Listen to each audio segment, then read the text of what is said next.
అధికారంలో కాంగ్రెస్ పార్టీ వచ్చిన తొలి రోజుల్లోనే అధికారం కోల్పోతుంది, మళ్ళీ బీఆర్ఎస్ అధికారంలోకి వస్తుంది అని చెప్పేసి తొందరగానే కూసినటువంటి ఓ కోయిల, అదే కోయిల మళ్ళీ కాంగ్రెస్ పార్టీలోకి పోవడం అనేది ఎంత విచిత్రమని అనిపిస్తుంది తెలంగాణ ప్రజలకు. ఒక్కసారి ఆలోచన చేయరు మీరు, ఒక్కసారి మీరు ఈ విషయంలో ఆలోచన చేయరు. అసలు ఏం జరిగింది, ఆ గ్యాప్లో ఏం జరిగింది? మీరు అమ్ముడు పోయిర్రా? మిమ్మల్ని అమ్ముడుపోయే విధంగా పార్టీ నాయకులు చేసిర్రా? మీరు ఏ లాభంతో పోయారు? మిమ్మల్ని నమ్ముకొని ఇన్ని రోజులు 10 ఏళ్ళు మిమ్మల్ని కొమ్ము కాసి మీకు అండగా నిలిచినటువంటి బీఆర్ఎస్ పార్టీ కార్యకర్తలకు ఏం భరోసా ఇచ్చి మీరు కాంగ్రెస్ పార్టీలకు తీసుకొని పోయారు? ఎంతమంది వచ్చారు? రాజకీయాలను సర్వనాశనం చేస్తున్నటువంటి వ్యక్తులలో మీరు కూడా ఉన్నారు. తప్పుగా అనుకోకండి సుమా, ఇది వాస్తవమే.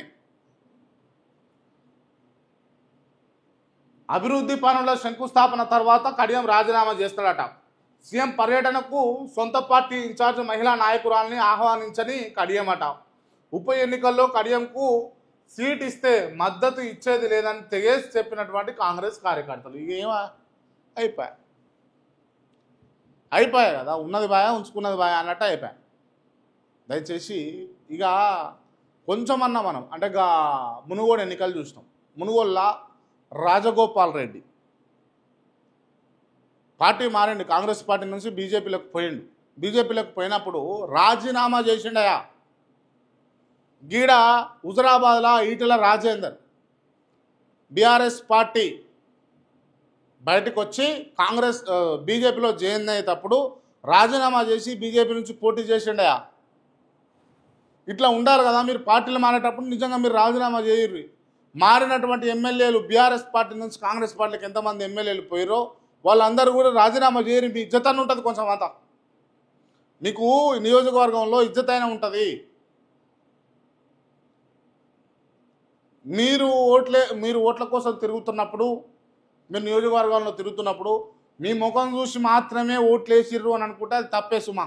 అది ఏ పార్టీ అయినా, కాంగ్రెస్ అయినా, బీజేపీ అయినా, బీఆర్ఎస్ అయినా, మీ పార్టీ గుర్తు చూస్తారు, మీ ముఖం చూస్తారు, మీ వెనకమల్ల తిరుగుతున్న కార్యకర్తల ముఖం చూస్తారు.